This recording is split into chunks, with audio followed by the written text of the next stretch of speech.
spoke about paying attention to the Quran in the month of Ramadan, which is the month of the Quran. And we said that reading it is good, memorizing it is excellent, and reflect on it is great. And also applying it to your life. This is the purpose of the revelation. So today, inshallah, we'll focus a little bit on something that if you read the Quran, you will come across all the time. And that is the order from Allah subhanahu wa ta'ala to walk on the earth and reflect and look around. أَفَلَمْ يَسِيرُوا فِي الْأَرْضِ فَيَنْظُرُوا قُلْ سِيرُوا فِي الْأَرْضِ ثُمَّ انْظُرُوا. So you read this command in the Quran over and over again. Allah subhanahu wa ta'ala says, walk through the land and look around and reflect. So what do we get from reflecting on the creation of Allah subhanahu wa ta'ala? It's very simple.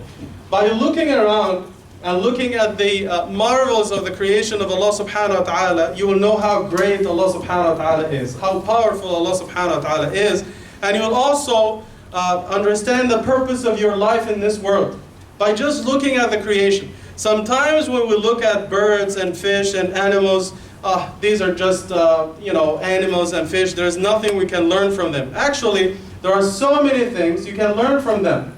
Wallahi, they teach you a lot.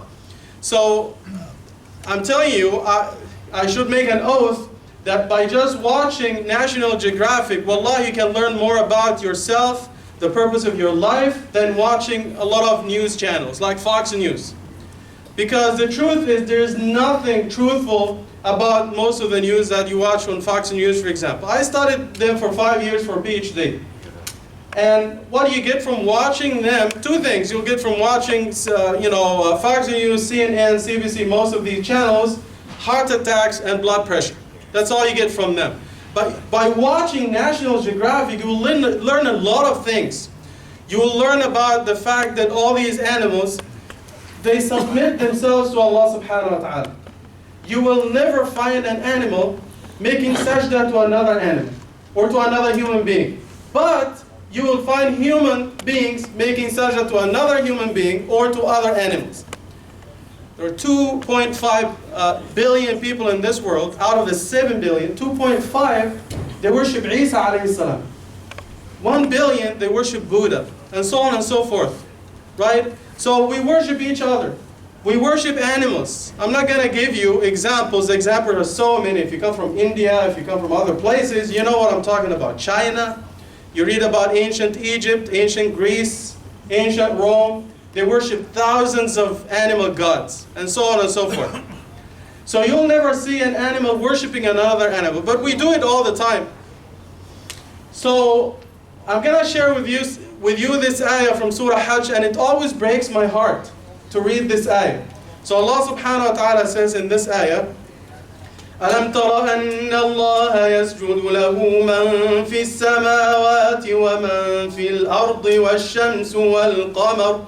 وَالشَّمْسُ وَالْقَمَرُ وَالنُّجُومُ وَالْجِبَالُ وَالشَّجَرُ وَالدَّوَابُّ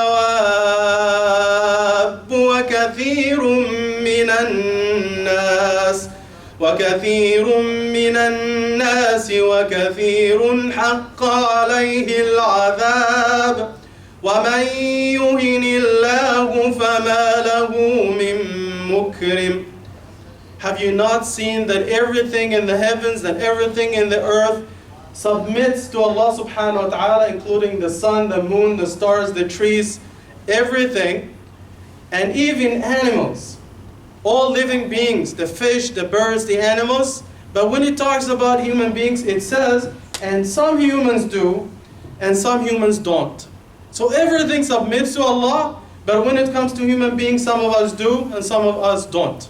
So Allah subhanahu wa ta'ala is basically saying that everything submits to His will except us. Some of us choose to obey, some of us don't. When you read, for example, in the Quran, the story of Nuh alayhi salam, he was building the ark. You read in Surah Hud, his people were making fun of him. When the order came to go up the ship, the animals, they just went up. The human beings saw, what's wrong with you? You're building a ship in the desert. What's wrong with you?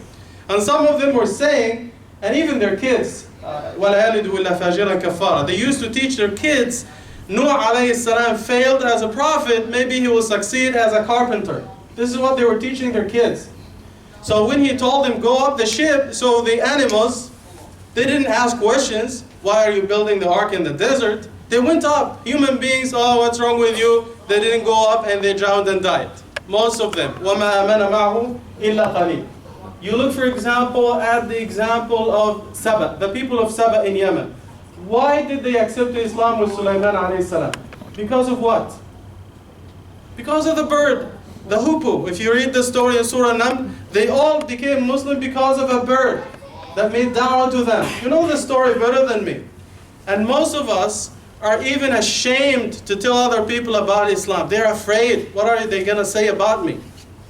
You read, for example, in the Quran in Surah Ma'idah, the way we learned how to bury each other after death, from what? From a bird, from al-ghurab, from the crow. The story of the children of Adam, when one of them killed the other. He didn't know how to bury his brother. No, he learned it from the other person, right? And at the end of the story, this person became regretful. He started to cry and he was sorry, not because he killed his brother, but because he didn't know how to bury his brother like the crow. عَجِزْتُ أَنْ أَكُونَ مِثْلَ هَذَا الْغُرَابِ. So his regretfulness was not tawbah because he was not sorry actually. He was sorry because he felt like the crow was better than him. This reminds me of the story of a bunch of guys, they robbed a bank, a lot of money. Because in Islam, when you feel sorry about what you have done, this is tawbah. But if you do it for another reason, this is not tawbah. Like in the case of the children of Adam. So after they robbed the bank, they drove the car like 7 hours in the desert, and they went inside the cave, and one of them started to cry. So the ringleader, the big thief, the big chor, Herses, Took in Somali, they said, okay, why are you crying? Are you crying? Do you feel sorry for robbing the bank? He said, no, I feel sorry because it's going to take us a week to know how much money we stole. It's not tawbah. So the head of the thief said, okay, what's wrong with you? He just watched the news for just 10 minutes. They're going to say on CBC that $5 million have just been stolen from the bank. We don't have to count anything, right?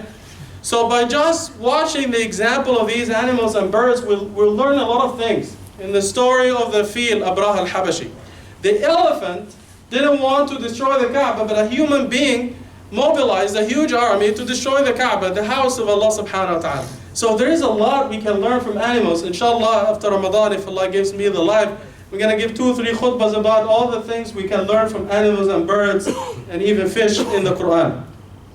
So why do we need to do these things and reflect? Wallahi, it seems to me that over the last few thousand years since we came on earth, we have done a lot of damage. And all these animals and these birds, they are doing their job. They are just being animals and birds. We have learned to fly like birds. We have learned to dive and swim like fish. I think it's about time to learn how to live like human beings, because this is our job. Flying and swimming in oceans, this is not our job. Our job is imaratul ard, to take care of this world, as was the intention of Allah subhanahu wa ta'ala from the very beginning.